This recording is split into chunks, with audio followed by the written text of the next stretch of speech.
खबर सुनी होगी कि पिछले साल की खबर है कि यूएई अबू धाबी में दुनिया का सबसे बड़ा हिंदू टेंपल बनाया जा रहा था, जो कि अब तामीर हो चुका है और 14 फरवरी को इस हिंदू टेंपल का इफ्तिताह किया जाएगा। ये दुनिया का सबसे बड़ा टेंपल बताया जा रहा है। 27 दोस्तों, ऐसी क्या वजह है कि दुनिया भारत के वज़ीर आज़म नरेंद्र मोदी को तो सुनना चाहती है, जो कि जिसे कहते हैं ना, चाय बेचने वाला था।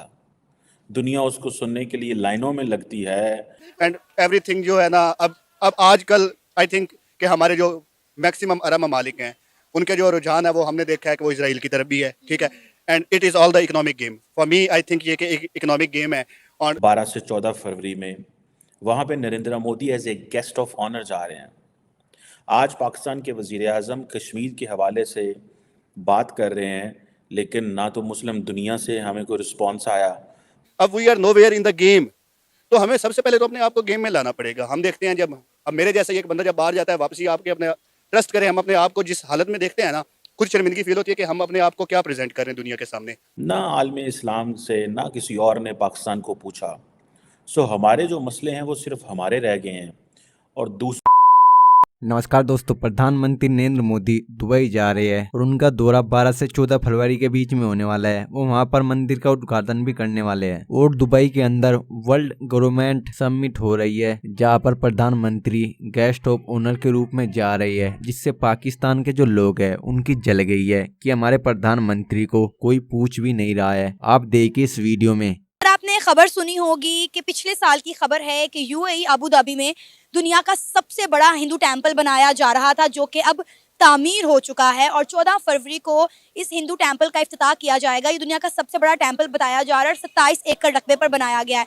14 फरवरी को इंडिया के प्राइम मिनिस्टर नरेंद्र मोदी को स्पेशली इनवाइट किया जा रहा है यूएई में कि वो आए और इस टेंपल का इफ्तिताह करें। एज अ पाकिस्तानी क्या कहेंगे? गुजरते वक्त के साथ साथ हम देख रहे हैं कि बहुत सारे इस्लामी ममालिक का रुझान पाकिस्तान की बजाय इंडिया की तरफ बढ़ रहा है। इसमें बारे में सबसे पहले तो मैं आपको ये बताना चाह रहा हूँ कि मैं यूएई में भी कुछ अर्सा जॉब करता रहा हूँ। अब इस टाइम मैं फ़िलहाल चाइना में हूँ।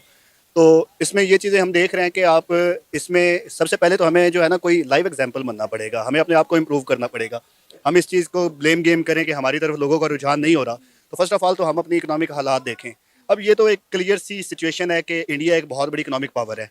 एंड एवरीथिंग जो है ना, अब आजकल आई थिंक कि हमारे जो मैक्सिमम अरब ममालिक हैं, उनके जो रुझान है वो हमने देखा है कि वो इसराइल की तरफ भी है। ठीक है, and it is all the economic game for me. I think ये कि एक इकोनॉमिक गेम है और ज़ाहिर है उनका अपना कोई मज़हब नहीं है।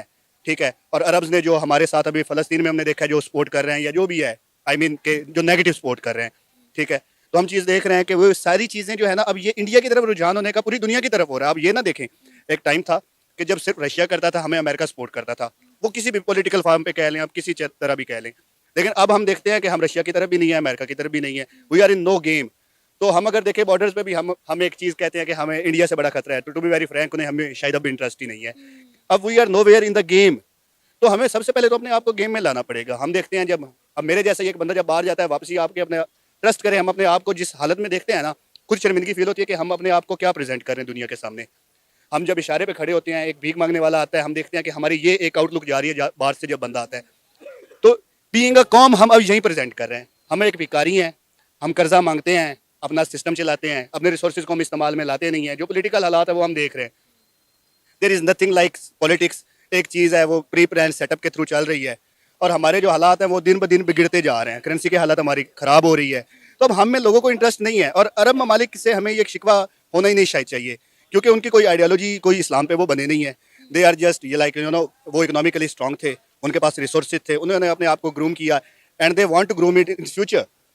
सो वो अपने फ्यूचर में देख रहे हैं और वो इस्लाम का ज़ाहिर है, अगर आप उनको देखें तो वो इस्लाम को कोई उन्होंने वो इस टाइम नहीं रख रहे कि हमने इस्लामी नज़रिए के मुताबिक अपने ममालिक चलाने हैं। वो इकोनॉमिक हालात पे चला रहे हैं एंड आई थिंक उनकी एक अपनी आइडियोलॉजी है। तो ठीक है, उनका एक आइडियोलॉजी, हम उनके बारे में तो शायद बात नहीं कर सकते, लेकिन अपने बारे में हम बात कर सकते हैं कि being a nation we have failed.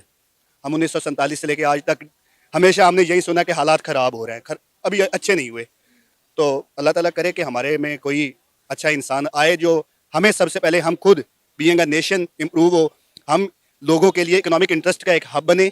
उसके बाद हम किसी से कह सकते हैं कि अब हाँ वो हमारे लिए कर रहे हैं या नहीं कर रहे हैं। आप क्या कहना चाहेंगे इस सारे मामले पर? एज अ पाकिस्तानी आपकी क्या फीलिंग और जज्बात हैं?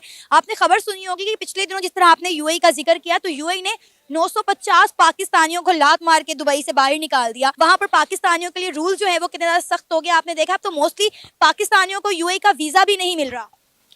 उसकी एक बड़ी वजह ये है कि वहाँ पर वो इलीगली तौर पर रह रहे थे। उनका जो एक कानून है कि आप विजिट वीज़ा के ऊपर एक मरतबा या 2 मरतबा आ सकते हैं, वो लोग उधर जाते थे विजिट वीज़ा के ऊपर, बजाय ये कि जॉब ढूंढते। वहाँ पर वो मार्केटिंग वगैरह की कोई छोटी मोटी जॉब, जो हमारी मेंटालिटी है, जो हमारा एजुकेशन सिस्टम हमें सिखाता है कि सब्र शुक्र करना है थोड़ी चीज़ के ऊपर, आप अपने स्किल्स को इम्प्रूव नहीं करना।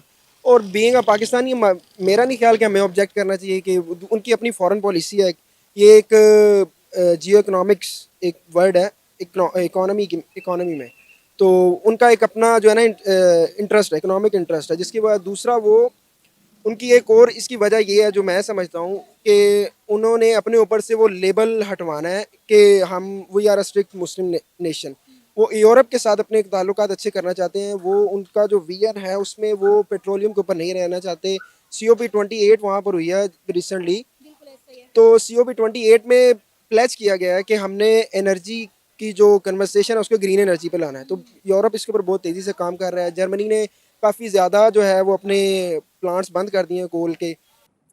दोस्तों, ऐसी क्या वजह है कि दुनिया भारत के वजीर आज़म नरेंद्र मोदी को तो सुनना चाहती है, जो कि जिसे कहते हैं ना चाय बेचने वाला था। दुनिया उसको सुनने के लिए लाइनों में लगती है और इंतज़ार करती है, लेकिन पाकिस्तानी वजीर आज़म को कोई नहीं सुनता। दोनों न्यूक्लियर ताकतें हैं। एक वर्ल्ड गवर्नमेंट समिट हो रही है दुबई के अंदर 12 से 14 फरवरी में। वहाँ पे Narendra Modi as a guest of honour जा रहे हैं। आज पाकिस्तान के वज़ीर आज़म कश्मीर के हवाले से बात कर रहे हैं, लेकिन ना तो मुस्लिम दुनिया से हमें कोई रिस्पॉन्स आया, ना आलम इस्लाम से, ना किसी और ने पाकिस्तान को पूछा।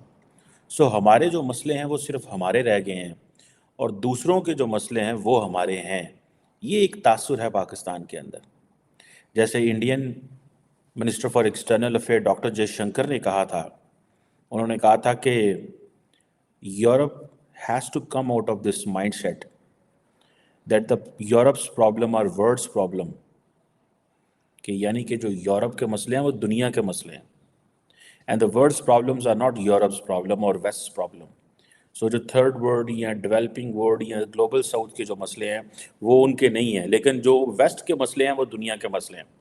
ये बात बड़ी इंपॉर्टेंट बात उन्होंने की थी और वाकई ये एक स्टेट्समैन वाली बात थी, एक लीडरशिप वाली बात थी ये। नरेंद्र मोदी इस वर्ल्ड जो गवर्नमेंट समिट है as a guest of honour जा रहे हैं। कहा जाता है जी बड़ी प्रेस्टिजियस समिट है, 2018 से ये चल रही है और उसमें पॉलिसी मेकर्स, एक्सपर्ट्स और सारे आ रहे हैं। आपको याद है कि यूनाइटेड अरब एमिरेट्स ने जब प्राइम मिनिस्टर मोदी को COP28 के लिए इनवाइट किया था, तो तब भी उनको एक सिग्निफिकेंट टॉक के लिए चुना गया और उन्होंने उस फोरम से बात की, जो कि बहुत सारी दुनिया के और लीडर्स भी आए हुए थे, लेकिन किसी और को मौका नहीं मिला। और आपको पता है कि अभी पिछले महीने ही तो गुजरात जो हुई थी, समिट हुई थी, ठीक है जनाब, उसमें मोहम्मद बिन ज़ायद आए थे। उससे पीछे नरेंद्र मोदी दुबई गए थे। सो हर महीने आप समझ लें कि नरेंद्र मोदी की यूनाइटेड अरब एमिरेट्स के प्रेसिडेंट से मुलाकात होती है। सो एक तो इस लेवल की अंडरस्टैंडिंग हमें होनी चाहिए कि क्यों दुनिया हमारी बात अब नहीं करती।